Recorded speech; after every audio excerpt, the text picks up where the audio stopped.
โยเลยเพราะว่าคนหนึ่งดีมันใส่น้องเลยแหละถึงที่น้องตัดขาดแต่ใส่เส้นตักหาเอากว่าเขาลองหัวใส่ปีหันน้องเรียนนั้นตีย้อนซึ้งน้องสั่ง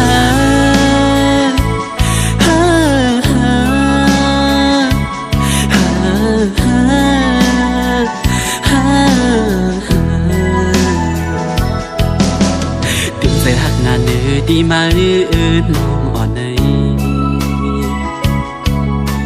หาสินตั้งตาตีให้ลืมใจตุยอำหันหูก็หูอยู่ว่าได้มีวันในมาตื่นอำห่างวันหนึ่งลำลังสิขัดใจตุยเยามันลืมอำไหลมองใจใจหน้าก็หักเลยสั่งว่าไรเกิดปิ่นจัดก้นมาในภายกอเคยทุบยาอยู่ลองตั้งกัดเย็นต่อจูมังบ่เวอำจังเลยทบมันมาก็สัมตีสังเหตุอันเลยแลนตัวใจขึ้นสีจอมหักสุมาสั่งหันผิดก็วางความปัน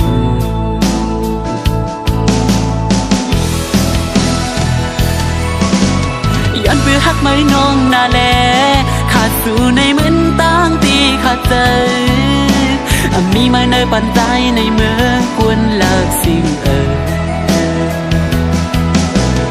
บตีว่าอำไรอยู่คงทรงนางหัวใจตีผักไว้ตาสู่สุดตังไหลหอมสู่อ่านหากยิงก็เลยแข็ง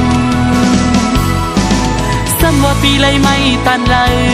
ยอมตายกับย้อนหากน้องกว่าก่อ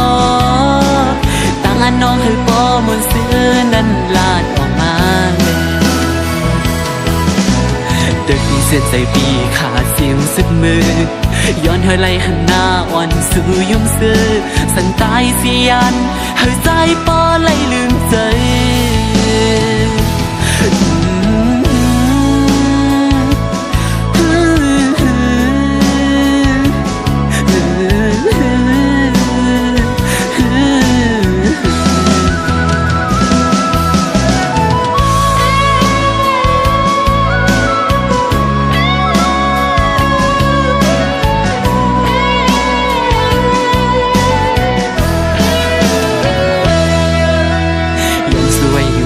บุญเฮาในชาติมา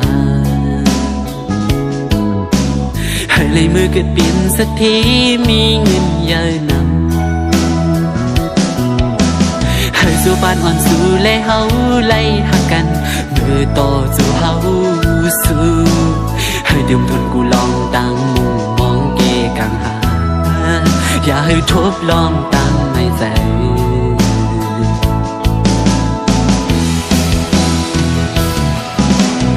ยินขอบใจยายนั่งอยู่นาตาปุ่นอันร้องหากมีต่อกันเก็บกับกุยก็ใจที่เก็บซิมไว้ต่อจูจึงเอาเมตตาน้องอ่อนยืมสู้มาไหลจงซื้อหูถึงกาขันเป็นกวนหาสืบปันใส่ใจปันตั้งหูพงกลางในซ้ำว่าปีเลยไม่ตันเลยยอมตายก็ย้อนหางน้องกว่าก่อตั้งอันน้องให้ปอมุนซื้อนั้นลาดออกมา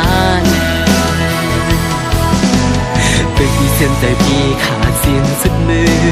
ย้อนให้ไหลหันหน้าอ่อนสู่ยุ่งซื้อสังตายเสียนให้ใจปอไหลลืมใจ